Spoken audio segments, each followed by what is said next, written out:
I think it's always great when you talk to someone. I think, well, a couple of things that you said, the very beginning really resonated with me, but as well, I think you were talking about those relationships with athletes and, like the organics of it, I think, and you kind of, you alluded to it with Marcus as well, where things just click and there's a chemistry there, or whatever. I think there's certain times where I'd message people or I'd reach out to people and you get those kind of, hemming and hawing answers where it's like, oh, well, yeah, maybe would next week maybe might suit. And then, you might send another message, not hear out and back. So I think I love those kind of get up and go people. And I think you're obviously one of those where it's like, yeah, I'll definitely do it.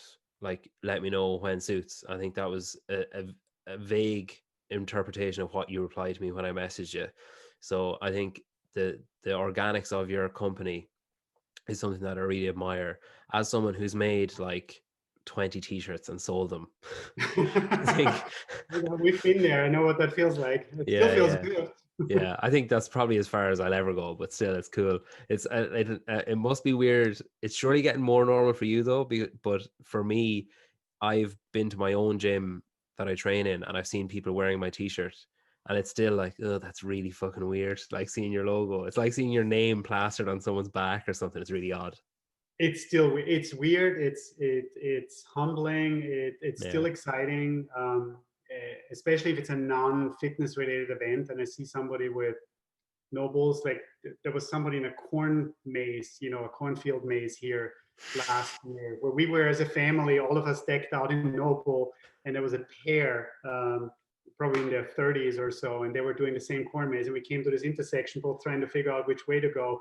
And they had nobles on, and they looked at us and they were like, oh my God, you guys are decked out. And we started talking, and it was just such a surreal but cool interaction. yeah. I'm picturing that from the other side. Him, Yeah, the two of them going home, being like, "You won't believe who we met in a corn mate," and people being like, "Are you high?" Because that sounds. it was something that it was weird, but it's also really cool because it Yeah. makes you realize that people like what we're up to and they support it and they feel connected to it, and that's really what we're trying to do. So it's amazing. Those encounters will never get old. Yeah, Absolutely. yeah. No, I love that. Well, listen, I'm off to buy some duck yellow nobles. Right. So Awesome. enjoy the rest of your day and your explosions. Yep. Hopefully not many more. Thanks for Yeah. having me on. Appreciate it. Cheers. That was Thanks for coming. Thanks very much. Bye. fun.